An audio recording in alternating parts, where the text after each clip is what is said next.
Hi, good morning. Hi, everyone, and welcome to our first Sound Smart virtual event in Ireland. I'm Georgie Holt, the new UK Managing Director of Ireland and the UK for Acast. And I have just finished my first month in the business. And yes, I have yet to do a day's work in the office.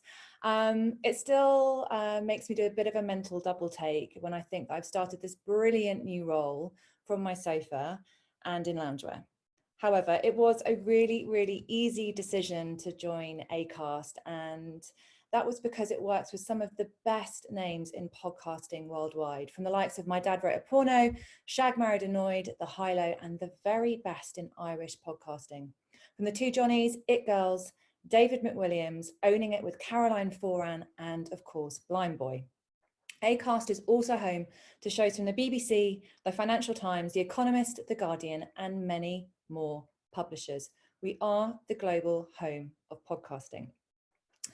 During a rapidly changing time for all of us, Acast's continued energy and enthusiasm for podcasting, combined with its unrelenting commitment to bringing the most innovative opportunities to advertisers and creators, means podcasting is thriving. Despite the current situation we find ourselves in, creators are still putting out regular episodes and audiences are more engaged than ever. We've hit record listens across the Acast network, both globally and in Ireland. And with more people listening than ever before as they stay at home, smart brands are investing in podcasting to reach immersed audiences at a larger scale than ever before. So, thank you so much for joining us today. I'm so looking forward to hopefully coming to Dublin in the not too distant future and meeting as many of you as possible. Talking of meetings, and before I hand over to the brilliant team who will be taking you through the rest of this event, I'd love you to all meet Aoife Birmingham, the newest member of Acast Ireland. Aoife, welcome. Hi guys, it's great to see so many familiar names on the webinar today. For those of you who I haven't crossed paths with before, my name is Aoife Birmingham and I'll be joining the Acast team next week as a key account manager, working closely with Micheál in the Dublin office. I've worked in the media and ad tech industry for the last 7 years. I've worked with the likes of the Irish Mirror, Independent News and Media, and most recently Oracle. But to say I'm excited to join Acast would be a massive understatement. Podcasts are something that are very close to my heart, both on a personal level as an everyday listener, but also on a professional level. The quality of podcasts has always been particularly strong, globally and locally here in Ireland. However, in the last 2 or 3 years, we've seen this explosion in the diversity of content available. And it's great to see brands utilising this content in ever more creative ways. So I'm really looking forward to chatting to you all over the next few weeks, even if it's just on the phone or video for now. Aoife, you have the perfect voice for podcasting. So today you're going to be hearing from Acast in-house podcasting experts. That's Micheál Sully, Joe Coatman, Jack Preston, and Jennifer Dollard in conversation with David McWilliams, Finbar Dwyer, and Caroline Foran. That's all from me. Over to Micheál. Thank you, Georgie, and thanks everyone for joining us on the call today. I know we're competing with the weather, so hopefully some of you are watching this from the comfort of your back garden or under a tree somewhere. I'm incredibly excited about Aoife joining us next week. I think we're in a very privileged position in Ireland in that we are able to invest further in our team on the ground. I joined Acast about 6 months ago now, and I joined like Aoife because I had a massive passion for podcasting, and the content that I was consuming on podcasts, I couldn't find it anywhere else. The conversations, the voices were very unique to that medium. I'm delighted to say with all the agency, brands, and indeed listener conversations I've had since I've joined, that passion has been very much echoed back towards me. And we're seeing that now with increased ad investment, particularly post-COVID in podcast advertising. I'm going to take you through a few slides from Acast Intelligence now. And one of the really interesting things we got to do in the last couple of days was conduct a piece of Irish-specific research. So we're going to share the details of that with you now. We're going to start by looking at an overview of the market in Ireland and where we are. So the survey that we ran suggested that literally last week, 1 in 3 Irish people listen to a podcast. We often call podcasting one of the fastest growing, if not the fastest growing mediums in the country. And this certainly backs up that belief.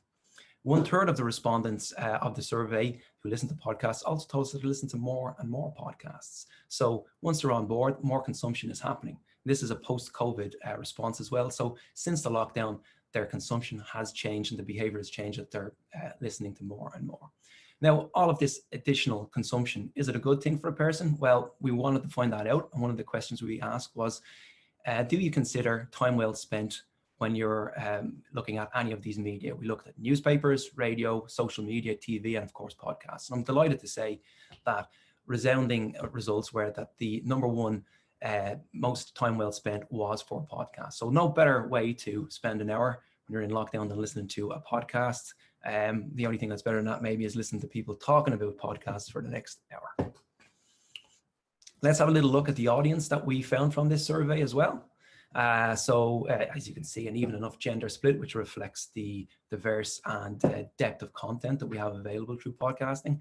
But interestingly, I want to draw attention to the fact that we have a very diverse range of age profiles as well. So Gen Z have shown massive increase in terms of podcast listenership, as you can see there, but also with shows like RTE's The Nobody Zone and the David McWilliams Podcast, we're seeing massive consumption in that 35 plus age group. Podcasters are also a very influential bunch, and as you can see from the next slide, that they are very likely to be asked about purchase decisions. They're very likely to be early adopters. They're quite a healthy bunch too. So let's have a look at consumption habits by device and platform. No prizes for guessing that, you know, the majority of podcast listenership happens on mobile. It's an on-demand media, and it's also commonly streamed, most commonly streamed. The one I want to draw particular attention to is headphone listening. 9 times out of 10, a podcast listener is listening on their headphones. And this really speaks to the immersive and personal one-to-one connection that a podcaster and a listener has. It's a very, very unique and very, very rich environment for advertisers to explore. Finally, it's interesting to note that in terms of the podcaster ecosystem, Apple is certainly leading the way in Ireland with 54% of all listens happening via Apple. Apple recently announced that they had over 1 million podcasts available on their platform, so no end of wonderful content available there. Now, it's fair to say that the COVID crisis has had immense effects on media consumption, on ad spend, and Acast is no different. But I am delighted to say that we are able to point to a very, very positive story across all of these things. This next graph gives you a look at our listenership since the start of the year. And you can see post-COVID, we are very, very much in growth. We've been growing most of the year, and the trend is very, very strongly upward. Many of our peak weekly listens have in fact happened since the crisis began and the lockdown began, with more and more Irish people turning to podcasts for a bit of escapism, but also information and education. You'll see our last week, I'm delighted to announce, our last full week, we had our record of the year, 1.4 million Irish listens, an absolutely phenomenal amount of engagement from the Irish public on podcasts. Now, what is fueling all of that additional podcast listenership? Well, there's two things.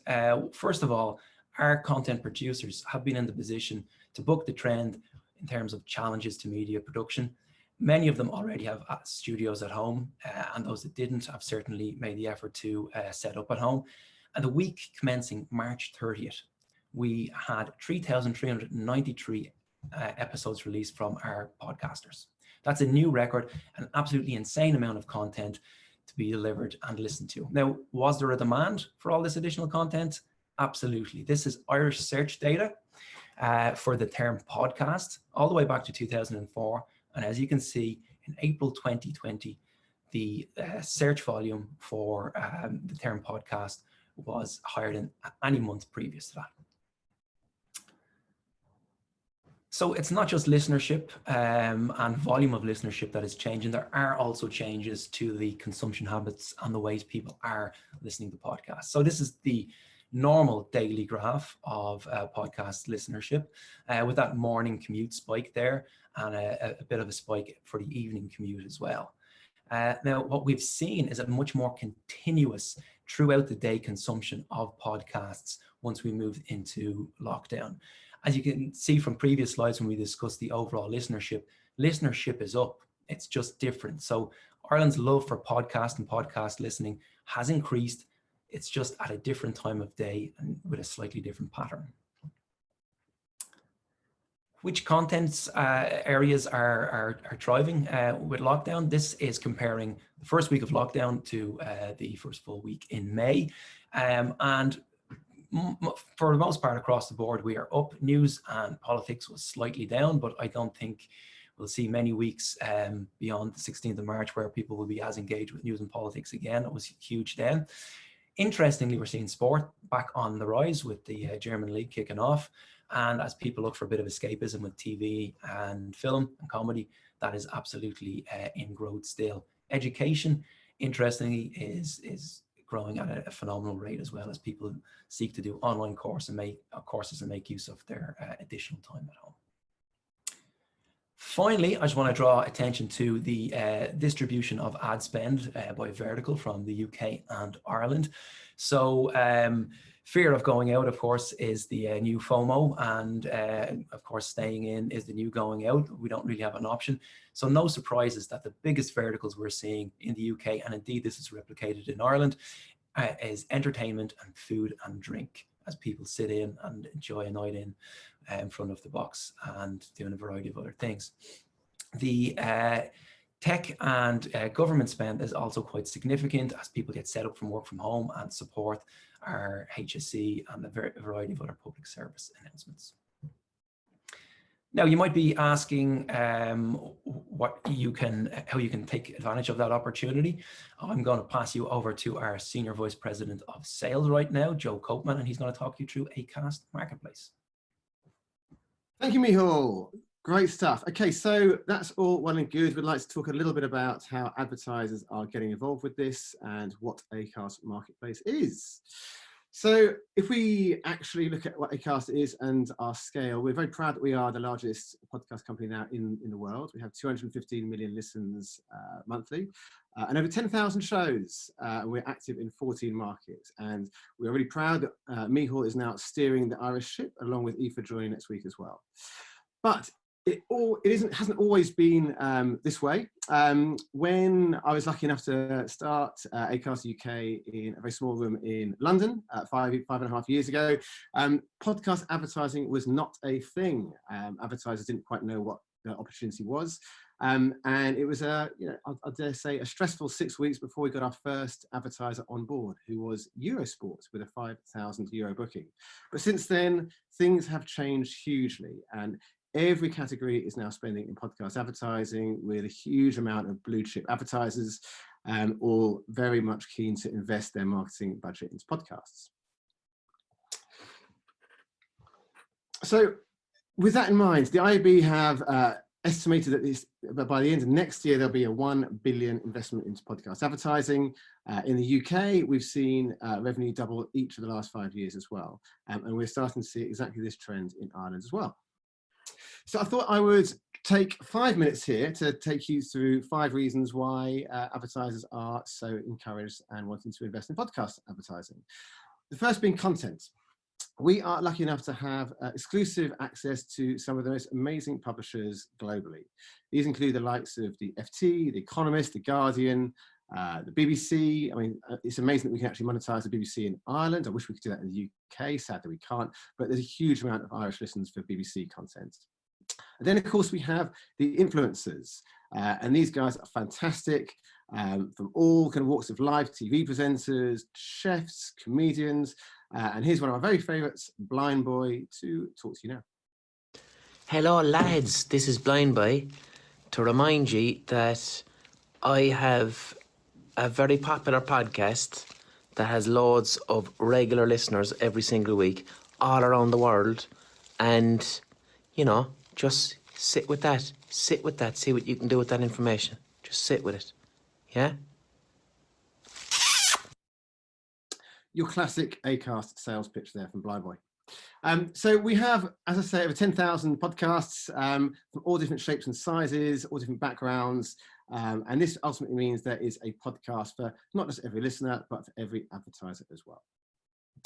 Secondly, environment. This, for me, has always been the reason why advertisers love podcasts. I've always referred to podcast advertising as the cinema of audio. These are passion points that people flock to really enjoy content. It's on demand. You listen to it when you are ready to. It's intimate, it's immersive, it's headphone listening, it's just you and the presenter. And also, you have to give podcasts your undivided attention. There's no way you can listen to a podcast and do something else that requires your brain, unlike music or something else. Thirdly, scale. The way podcasts are consumed are via a load of different podcast apps, although they have to be hosted by one place, and that is Acast. So we host it and we distribute these podcasts to all manner of podcast apps, whether it's Apple, whether it's Spotify, Stitcher, the Acast app, which means instantly we gather a huge amount of scale, which means we have almost 6 million monthly listens in Ireland alone. And how does this work? It's all our commercial messages are delivered via RSS feed into all these destinations. So an analogy I can use is if you were an advertiser such as McDonald's and you wanted to advertise in Love Island, you would go to ITV to buy your commercial spots, but then the consumer will watch Love Island, and it could be on the Skybox, to ITV, Virgin, Freeview. It's the same with podcasting. If McDonald's want to buy a sponsor read in Off Menu, they can only come to Acast to buy this, no matter where the listener ends up listening, whether it's on Apple, Stitcher, Acast, or Spotify. So moving on. Number 4, the audience. I mean, we've touched a lot on audience already. Thank you, Mihal. They are essentially very hard to reach in other places. They like paying premiums, not to hear ads. They choose to invoke ad blockers, with 62% with a Spotify account having a premium subscription. So they are hard to reach, but with podcasts, you can reach this audience, again, as I say, via Apple or Spotify or any other podcast catcher. And finally, trust and transparency. Now, this is really, really key for us. We have worked tirelessly with the IAB to adhere to the gold standard of podcast listening measurement. Not only that, but we also are hugely transparent in terms of where the impressions go. We can give you details of every single show that your impression went out in, should you ask for one. So with that in mind, we have created Acast Marketplace, and due to advertiser demand, we've set up 3 services which will really help you throughout the process. There's Acast Intelligence, delivering market-leading insights. There's Acast Creative, and you're going to hear from Jack in just a moment. And Acast Automated being the programmatic offering we now allowing efficient buying of podcast ads. Those are the services, but there are 3 actual ad products we sell as well. They are ads, sponsorship, and branded content. So the first of those, ads, the way people buy into podcasts, the most favorable way is through context. So we have different categories, whether it's business and finance, parents and families, and this means you're getting content that is relevant to your own product. These are handpicked by a content team, and later this year we'll be offering keyword targeting as well. You can also geo-target, time target, and buy via info demos. The one thing we'd say in your creative approach to ads is that you are buying a spot. It's a blank canvas. Do what you like with it. But we are here to help you get the very best from that investment, whether it's making an ad in 3D, personalizing it using data points, an audio takeover, a long form ad, maybe a 2-minute ad with an interview by your founder. We are here to help you with that process. Sponsor reads, they are the bread and butter of podcast advertising. This is when you have the podcast host who will deliver a endorsement about your product or service. And I'll play you a clip here of the 2 Johnnies. All right, Governor, you ready to do this bloody podcast? Because I've got to go and get me bonnet done, sweet ass. Why are you talking like that? I don't know, man. I've been watching way too much Gangs of London on Now TV Ireland. That new TV show? Yeah, I'm addicted, man. Colin Meaney's in it. Oh, I love him. Wouldn't you just wish Colin Meaney was your dad? Not if you've seen him in this. Do you know who else is in it? Who? Joe Cole. The soccer player? No, not the soccer player. Wow, he used to play for Chelsea. Not him. Can't believe he's an actor now. Talented lad. It's not him. You need to check it out, man. You can stream every episode on the Now TV Entertainment Pass right now. I am going to check it out. Do you know why? Why? Because you can get a 14-day free trial on the Now TV Entertainment Pass. I trust you to find a deal, John. You know me. Will I do the out in my Cockney accent? Go on. Do you think they like that? They'll love it. Check out Gangs of London on the Now TV Ireland Entertainment Pass. Don't be a mug. And that's exactly how our UK sales team sounds in London. The big point of this is that this works. We know that 76% of listeners take action as a result of sponsor reads. And beyond this, you can actually harness the talent to create shorter sponsor reads that we can put into ad breaks across our network of 10,000 podcasts as well to really extend the reach. We also offer show takeovers, so 100% share of voice, and the opportunity to sponsor categories as well. With branded content, this is a really exciting part of our business. And one where brands can actually become publishers themselves. You can either do this using original branded podcasts, where you're creating the podcast with us from scratch, or it can be a collaboration with any of our talent as well. The point from here I'd like to leave you with is that 28 minutes is the average listening time for this branded content, which is far and away longer than most branded content I imagine you hear elsewhere or see elsewhere. In terms of collaborations, we have some amazing talent. And I think I'm going to play you a video now which demonstrates the bond that our talent have with their audience. And this was taken from a balmy, warm night in Dublin last summer, where we were invited by the It Girls to go to one of their live gigs. It was about midnight, and you can see the bond here they have with their audience.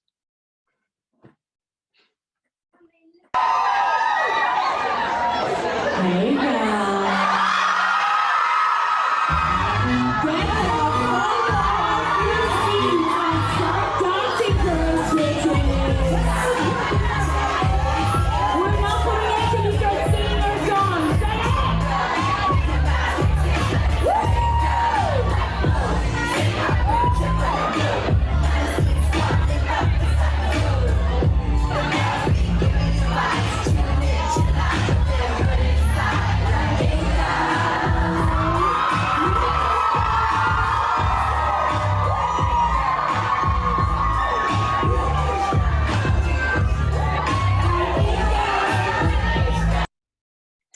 So that's podcast as the new rock and roll stars. And I must say, as a 40-year-old guy with my phone out at the back, I had to leave quite quickly after that.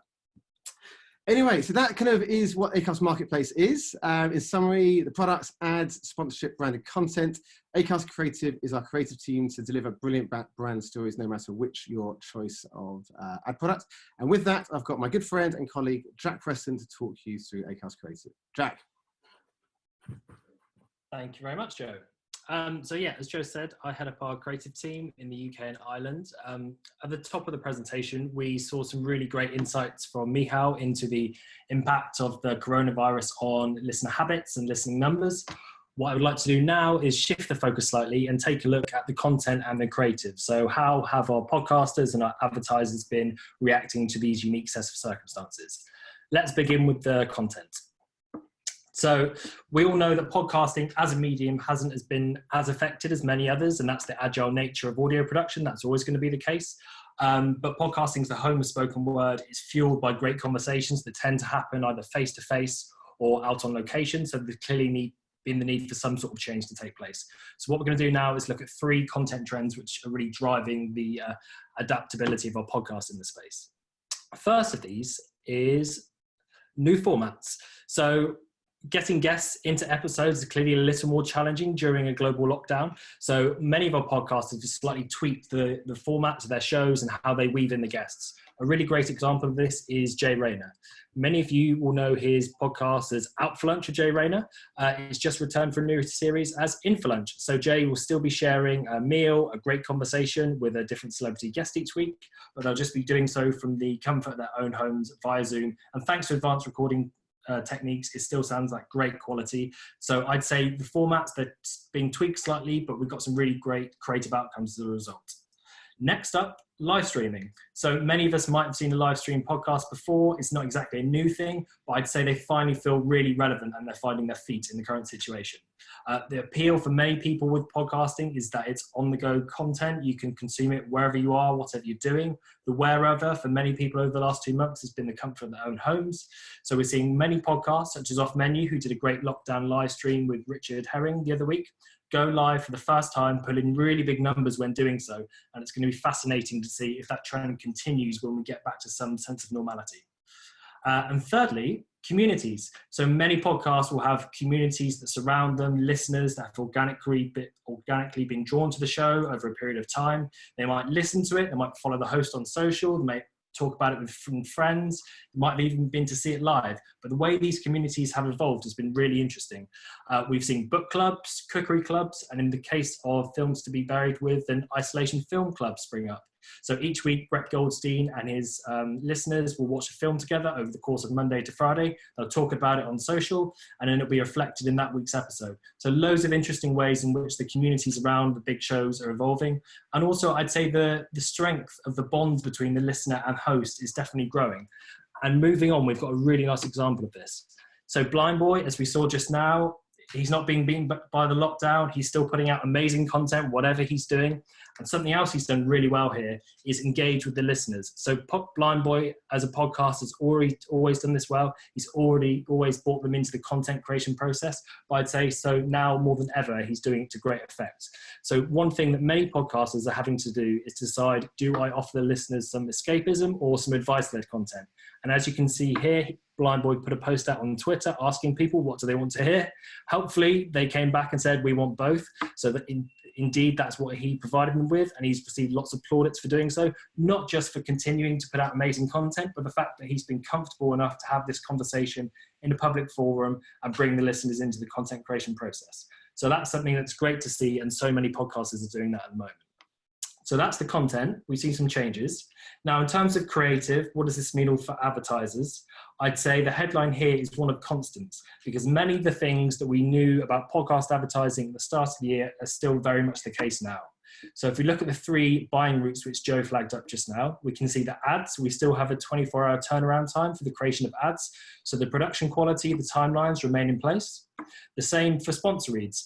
Our podcasters, if they didn't have them already, were meticulous in setting themselves up with home podcast studios. So they're called Everything at Home. So that, again, the timelines, the production values of those sponsor reads remain the same. And actually, I'd say we've probably seen a net benefit in terms of creativity. We've heard some amazing reads from podcasters bringing family members and the busyness of a work from home household into the sponsor reads. Feels a bit different from when they were doing it in the studio, but still some great creativity for brands to tap into. And lastly, branded content. This is obviously a little bit more challenging, and I'd say we had a number of projects, long-form branded content productions that were halfway through being created when lockdown hit us. They've all continued. We've released them all, and actually they've got great numbers because as we've seen, people are listening more so than ever before. So it's still a great time to be creating long-form audio content in podcasting, and these are things that will never change. So that's the headlines in terms of creative. There's a couple of trends I'd like to flag up. First off is one that a conversation we're having with brands constantly at the moment, and it's finding a home for your brand ambassador. So I know many of you watching would have had to cancel a video series or a live event over the past few months, and probably got more coming up where that's the case. If you've had to do that, then why not take the brand ambassador or the talent that would have appeared in that video or at that activation and find a home for them in a podcast? We have over 10,000 podcasts on our network. They're as broad or as niche as you like. So whatever story you want to tell, whoever you want to get in touch with, we have a podcast with an existing listener base that you can plug into. And that could be long form or short form. So many ways to cut that. The second trend I want to flag, and I will try and keep this brief because I could literally talk about original branded podcasts all day. It's my big passion point. This is an area where we have seen a huge spike over the last 6 months. Brands have been creating their own podcasts for a number of years with varied success in some cases, I'd say. But now I think there's a collective understanding among many companies about the role that a branded podcast can play in your comms or your marketing strategy. As Joe highlighted just now, 28 minutes average listening time to an original branded podcast. That's an insane level of engagement. Many of those listeners will subscribe and listen to multiple episodes. And once you've got them to subscribe to your feed, they're there waiting for you to put out new content. So whenever you want to message them about something, they're there. Here's 3 sectors where I think we see brands doing particularly well. Telecoms, Virgin have had a really great long-term podcast strategy for a number of years. Banking, NatWest and RBS, they've won loads of awards, picked up huge amount of listens through their series and really cemented their place in the UK SME community. And in the centre there, Plot Twist. So this was an original branded podcast series for Now TV. As we'll see very shortly, they've been spending with us on sponsor reads, so investing in other people's shows for quite a while. And this year they decided to take the plunge, create their own podcast, launch their own feed, and that's a really smart investment that's paid off. So their 3 brands have done it really well. Before I hand you over to my colleague Jen, I'd just like to bring to life, hopefully, everything we've spoken about thus far with a couple case studies. I should say these case studies are both from the UK.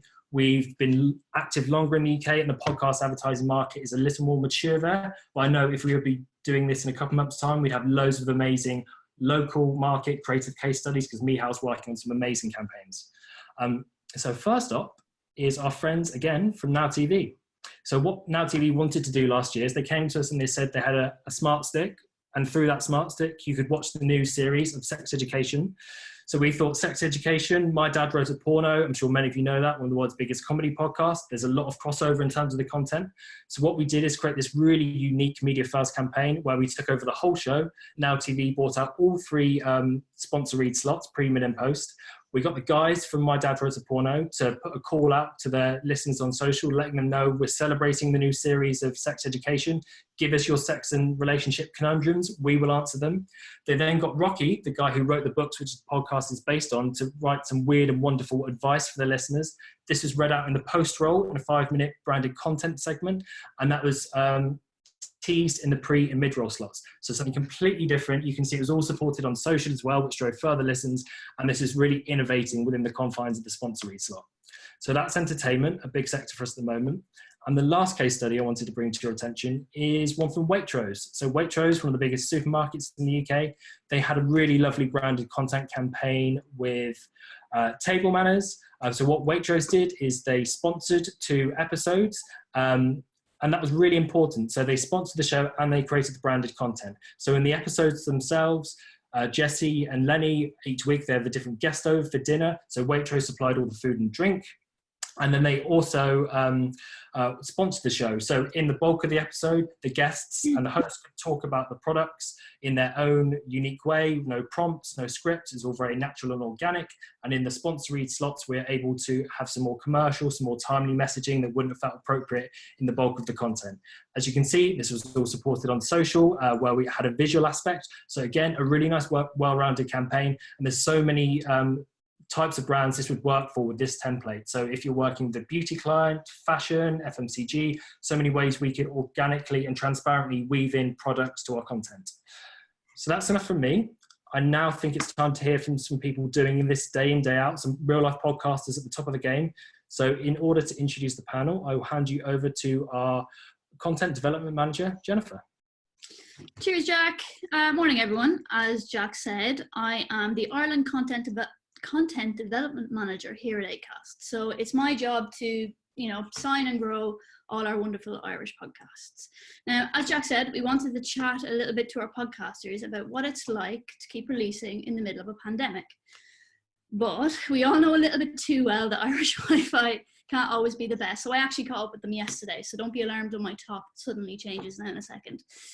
So let me introduce you to economist David McWilliams and his producer and co-host John Davis, historian Finbar Dwyer from Irish History Podcast, and author and journalist Caroline Foran from Owning It, the Anxiety Podcast. Podcasting in a pandemic. David, how has it been? Well, it's been really, it's been very interesting. For the sort of stuff that we do, myself and John, it's really has been very interesting because people really want to know, what the hell's going on in the economy and what's going on in politics and geopolitics. So there's been no absence of material. And that's a really good thing. As you know, when you're doing a weekly podcast, as everyone will know, you need to have material, you need to have new ideas coming in. So the news has helped us enormously on the one hand. And then, Caroline, on the other hand, obviously people are much more interested in what's going on now, socially, economically, politically. So we've had a kind of for us, I know it sounds weird, but we've had actually a perfect storm of positive results from the podcast, which is that people are listening to more, it seems. And the sort of stuff we're talking about, people want to have a view on what's going on. They want to have an international view, not just an Irish view. The only downside is I haven't been, I've had to put up with John a little bit more, but apart from that, it's all been fine. Caroline, have you had to adapt much to keep releasing in the midst of the pandemic? Yeah, so I guess I was actually off season and I was planning on coming back with my third season, which was going to be more guest-based around now, actually, because I was supposed to have a book coming out this week that's been delayed for the pandemic, obviously, thanks a lot.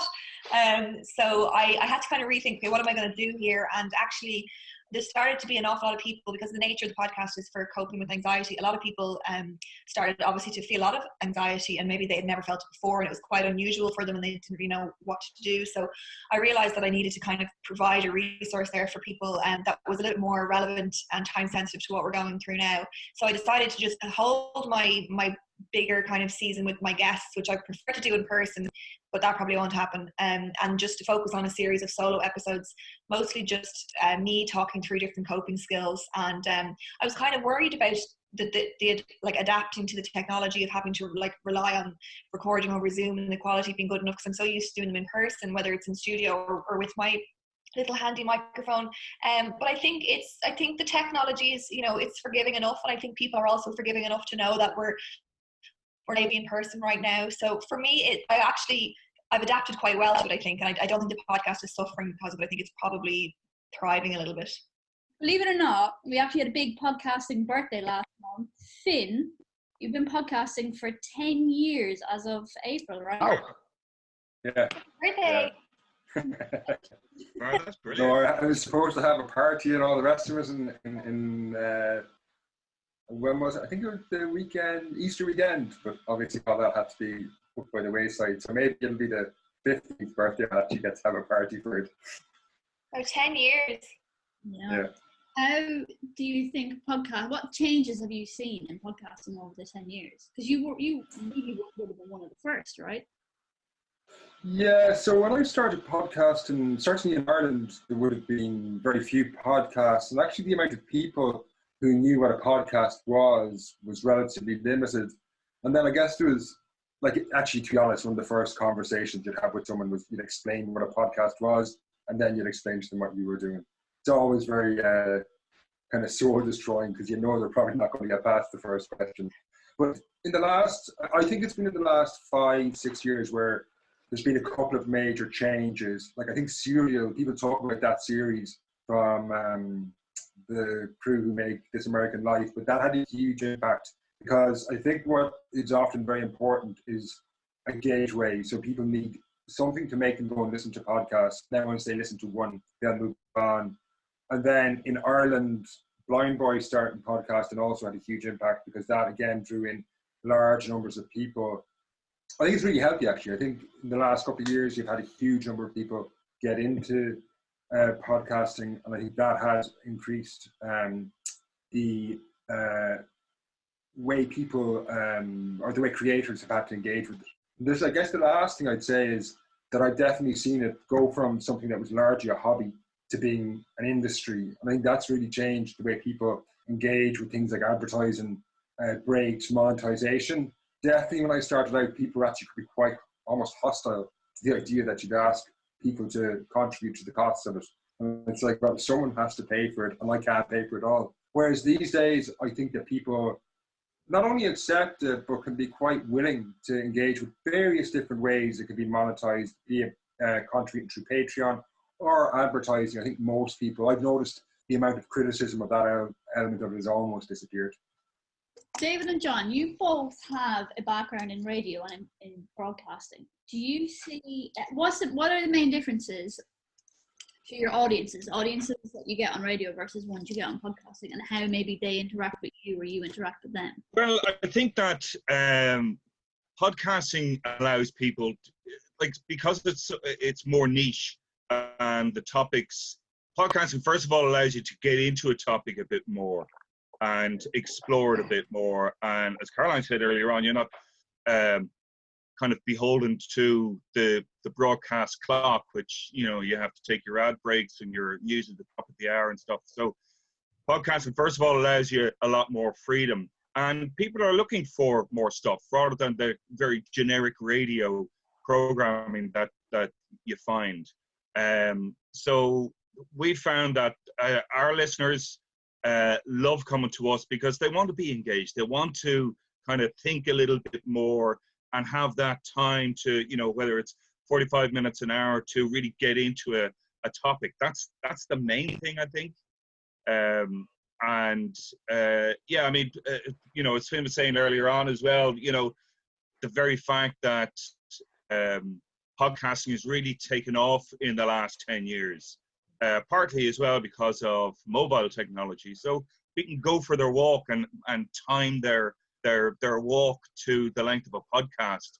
And, you know, it's perfect for the commute, whereas radio doesn't offer the same thing. You have all had various sponsorships over the last couple of months, or over the last little while.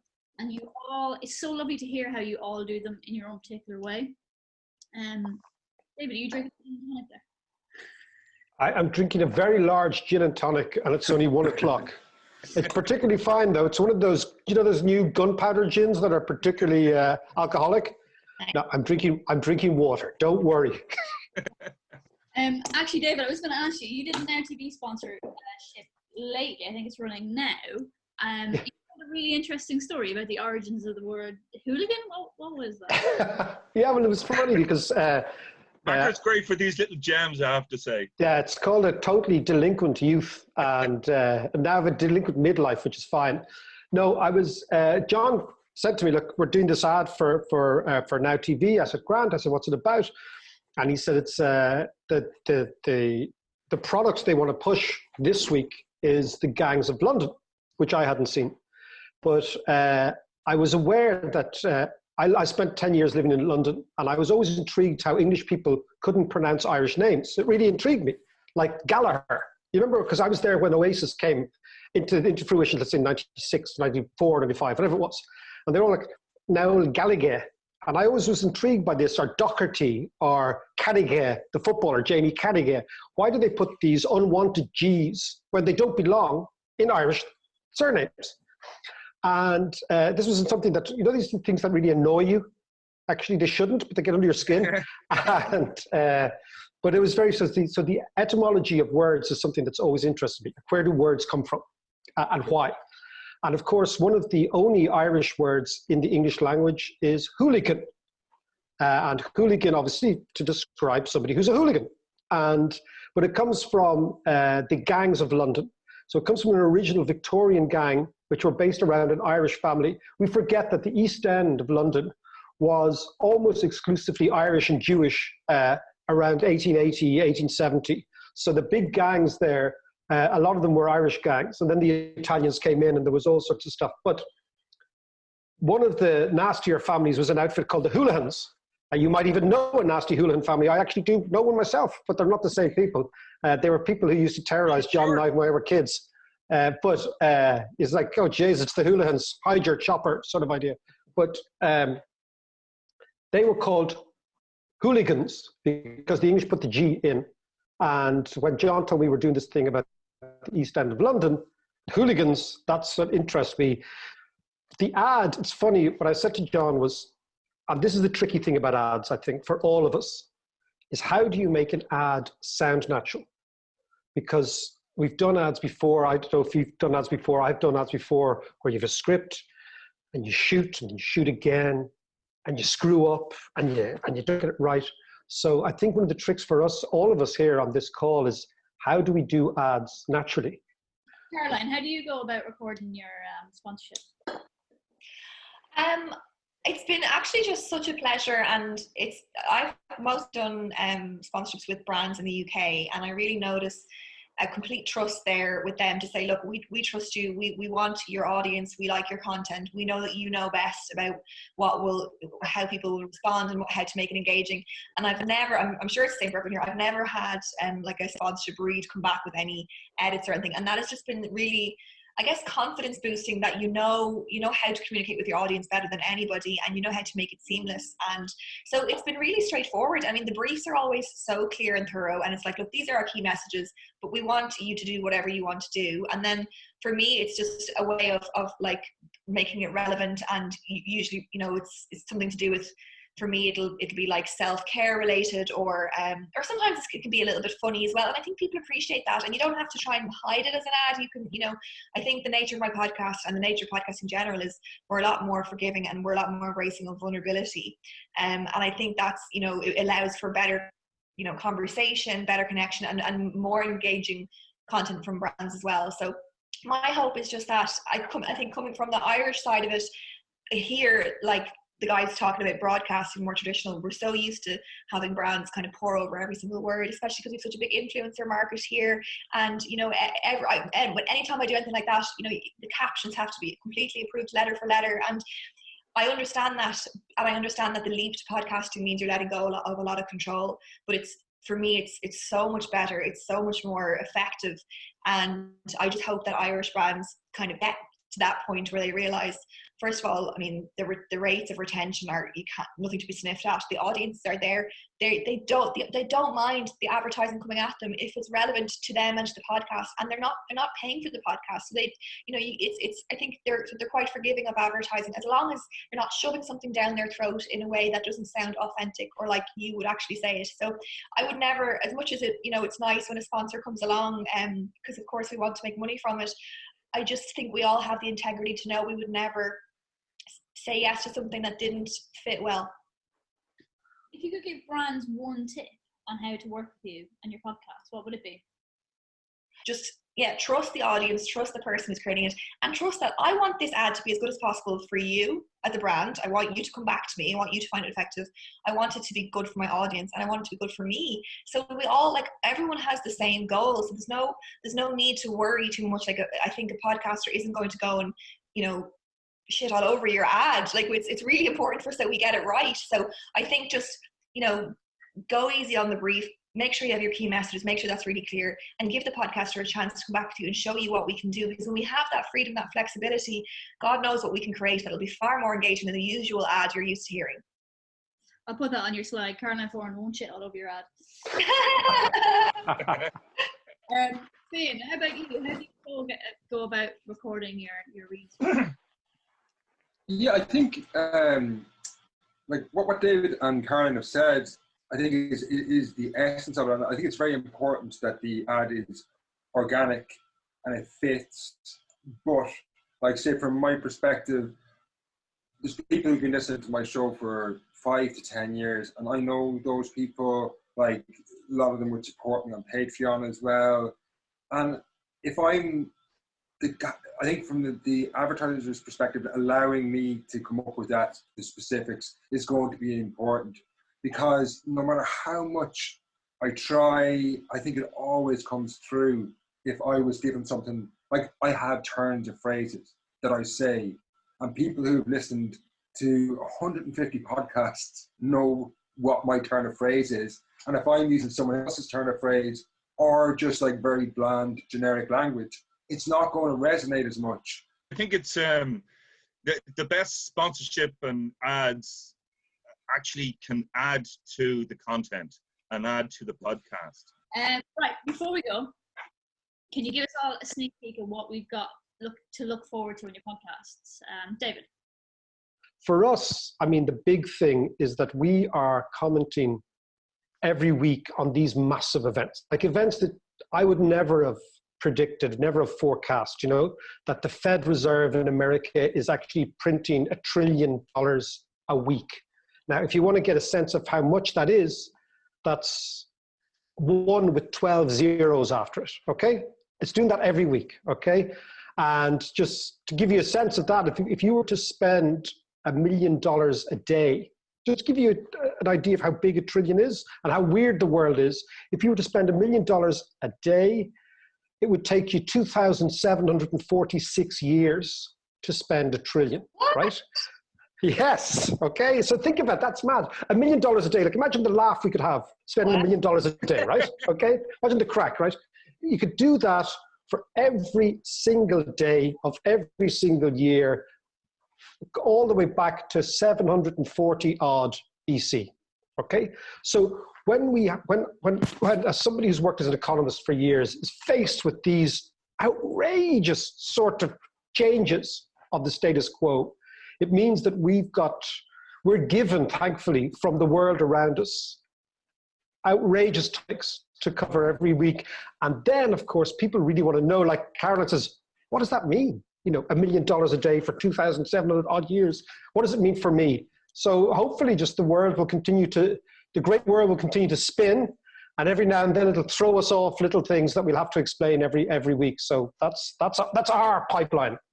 And everyone, don't worry, it doesn't cost $1 million a day to sponsor the David McWilliams podcast.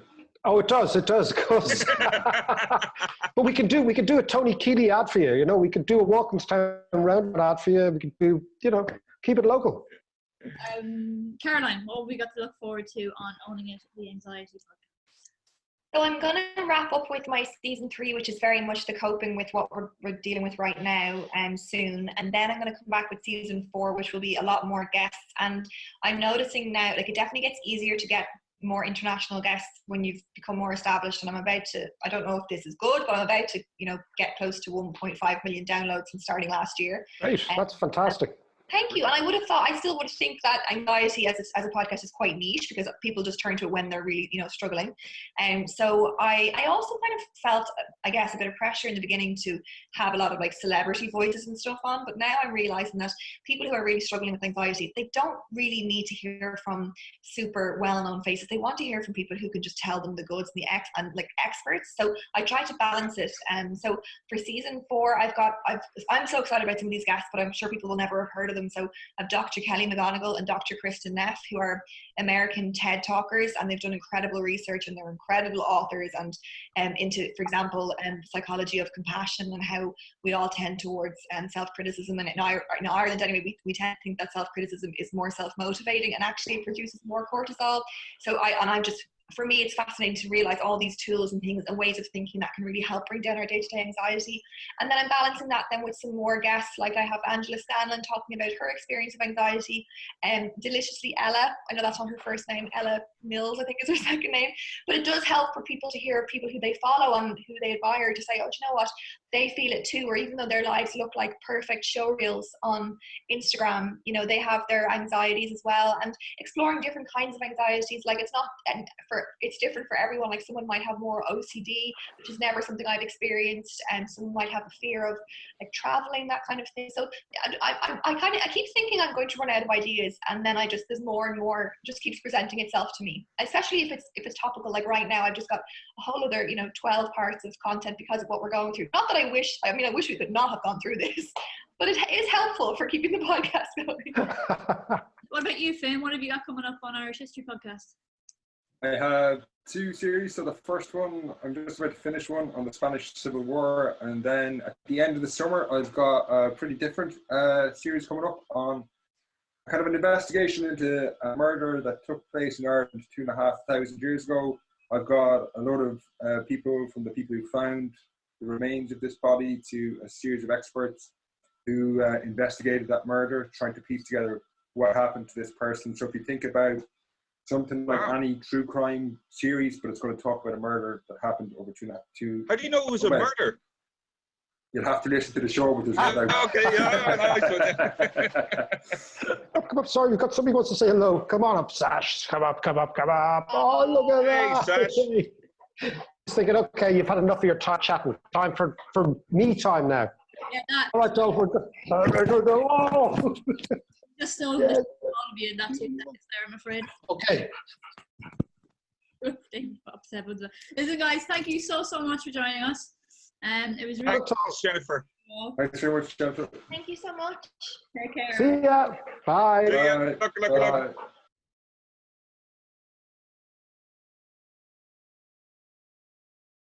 Well, that was fascinating, and apologies to any hooligans in the crowd. That was really, really interesting. Guys, we're nearly there. If you bear with me another 3-4 minutes, we'll be wrapping up. But I just want to highlight a couple of current opportunities. With 10,000 podcasts within Acast Marketplace and the ingenuity of our Acast creative team, led by Jack, who you heard from earlier, there's an amazing campaign for pretty much every brand and audience. I just want to cherry pick a few of our current opportunities out now and take you through them. So you've heard just there from some of the leading voices in Irish podcasting, and you might be asking, what is the quickest and easiest way to align with these? Well, as Joe mentioned earlier, we have a number of contextual demographic verticals, and our newest vertical is the Irish Voices vertical, which allows you in a very simple way to run ads right across all of the leading Irish Voices podcasts. We nearly called it the Irish Voices plus Des Bishop vertical, but we just slimmed it down to Irish Voices. So within a matter of 24 hours, if you want to run across any of these podcasts, we can set that up by targeting Irish Voices. I wanted to highlight a couple of new shows at the moment to Acast. I'm Grand. Mam is new to Acast, and it has Kevin and PJ from Cork. They're now living in London, and every week they have a cuppa and a catch-up and discuss their journeys through the virtues and the voices of gay London. All while battling that inner monologue, which I'm sure every Irish person on the call is aware or is familiar with. What would Mam think of this? I just mentioned their most recent episode featured an interview with Paul Mescal, aka Cunnell from Normal People, so I would imagine a lot of people are going to be hopping onto that to check it out. Next, a man who needs no introduction is Louis Theroux, and Louis decided to make the best out of being locked down with his new show, Grounded. Many of his projects were put on hold based on the challenges of the COVID crisis. So Louis put all his energy into podcasting, and he has a really, really interesting show, which is very much interview based and has world-class guests on it. It started towards the end of April there. It's been rocking up the podcast charts, and it is available for sponsorship in Ireland. And finally, I just want to mention season 4 of Owning It, which Caroline mentioned. Caroline does amazingly valuable work on Owning It to help a ton of Irish people deal with anxiety and stress. Season 4 is queued up for mid to late June and is currently available for sponsorship. Finally, I want to just mention the one opportunity that we are seeing a trend of with more briefs and a lot more of the bookings that we're seeing lately. And it's the desire of Irish advertisers to take a longer term position and find podcasts that align to their brand philosophy and indeed their audience. If I could just, yeah, thanks, Ollie. So basically what does going long term with a podcast allow you to do? Well, first of all, it allows you to build up a narrative over weeks and weeks and months through that sponsorship read. So we heard some interesting sponsorship read stories today from David McWilliams, and Joe played one earlier on from the two Johnnies. You know, over a 3, 4, 6 month period, you can build a narrative within that. That's a really interesting opportunity there. Also, the It Gals who we saw rocking a live podcast earlier on, you can leverage the live experience, even if it is a live stream in the current environment, and indeed leverage your social channels to make one large long-term sponsorship package. So guys, that's pretty much a wrap for us today. I want to thank you all for your time. In summary, you know, the listener appetite and the wealth of new content means that listenership in Ireland is thriving. Amid lockdown, we are seeing a 15% increase in listenership from the start of lockdown up until the current week. To follow up, we're going to be sending you a one-pager with those opportunities, and there is a recording of this as well, which will be sent out to you if you need to share it to any of your colleagues. My contact details there, the sales email address, you'll get myself and from next week, Aoife, and for content queries, Jennifer's email address is there as well. I want to thank you all. Thanks for the time. I appreciate it. Sunny out. We don't always get that. So thanks for sticking around, and I hope to see you all face to face soon.